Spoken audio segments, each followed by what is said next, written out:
So I finished this book by Elizabeth Acevado. Sorry, I'm not looking at the actual picture right now.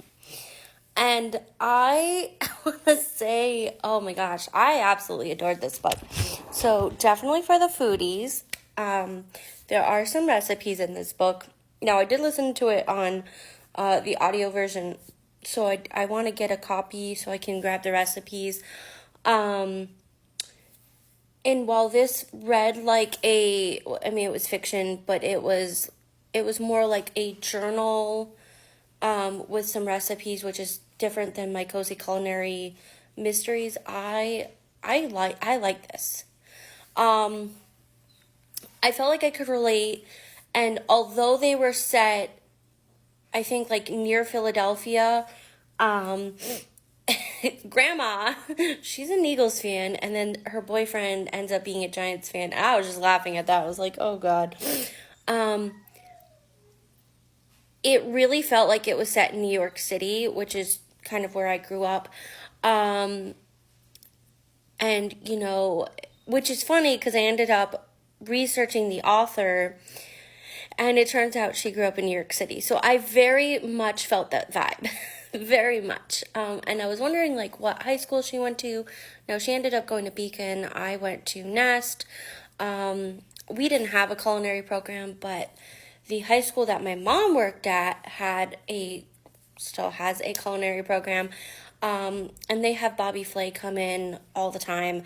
Now, I actually ended up going to culinary school. So I went to Institute of Culinary Education. So I can very much relate to Amani on a lot of these levels. Now, I was not 17 when I went to culinary. Like, I was in my late 20s, but I did have a kid, okay? And I had a kid pretty young. I mean, I was 21, so again, it's a little bit older, but still it felt like teenage years, going back to school and juggling work, and like there was just so much relatable things. But I also really, really loved the way that Elizabeth described Amani's culinary journey, how much she struggled. Like, it wasn't just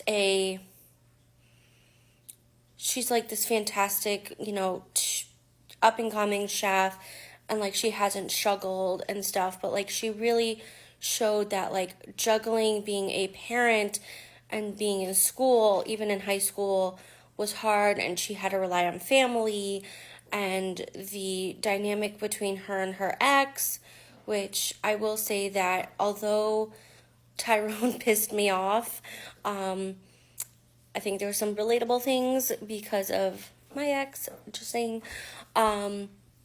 Definitely felt like, okay, but in the end, the way that this book ended came out pretty good. I loved her love interest. Oh God, what is his name? Marcel, I think is his name. I love the way that he was like supportive and slow going, and like she was very cautious because of her previous relationship with Tyrone, and like she's juggling all these things. But I also love that like all the adults around her were challenging her, but also doing it in a supportive way. So that was really cool. I was going back to the culinary thing, right? So if you watch things like, if you had grown up watching Kitchen Nightmares, for example, right? When Gordon Ramsay had them do the blindfold test and see what they're tasting, like you have to figure it out, right? The way that Amani was able to describe the flavors and,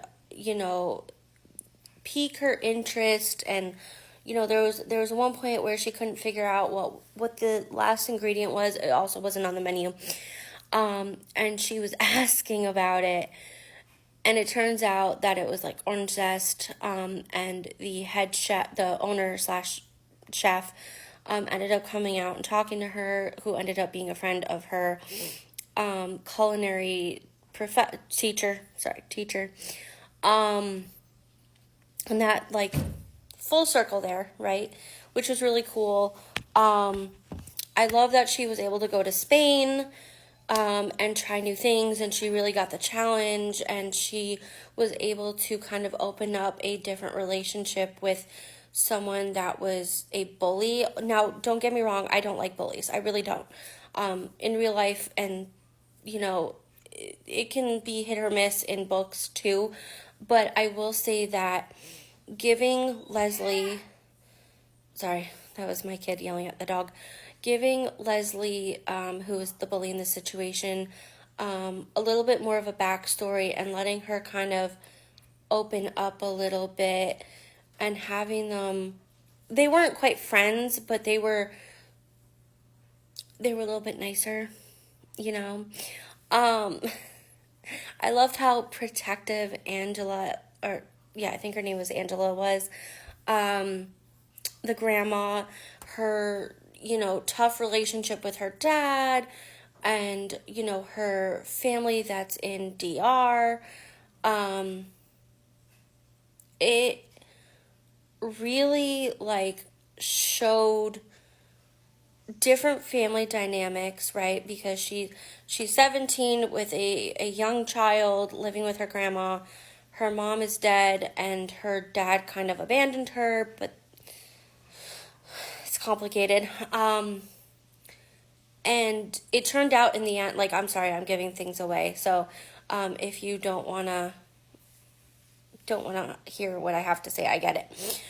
It turned out that the dad was really struggling himself with the loss of her mother, because she constantly Amani constantly reminded her dad, Javier, of her mother, right? Not just with her facial expressions, but with her cooking. And so it was really hard for him to be around her. Now, that's not an excuse. I will say that is problematic. And I think he should have gotten therapy and should have been there for her. It did end up being that at the end, when she was heading off to college, he was there for her, and baby Emma, who is freaking, like, I can just see her in my mind's eye, and adorable. So found family, foodie, you know, high school, challenging, coming of age. I think it is a fantastic read, fantastic author, Elizabeth Acevado. I think I said her name wrong in the beginning of this video, and I apologize. I absolutely want to read more of her work. Like, I've been seeing it all over TikTok. But I will say that even if I see things on TikTok, doesn't mean that I'd necessarily want to read things. But I do love the way that it's written. Now, on her website, I did see that there was a thing where she was uplifted by Julia Alvarez, who happens to be one of my favorite Latinx authors, who writes historical fiction. And that just solidified, like, I knew that I loved her. Like, I just love this author already. So I will absolutely be reading more of it. Absolutely 5 stars. I think everyone would get something out of it. I mean, hey, I'm only 33, but I'm definitely going to be recommending this book to my 77-year-old mother, okay?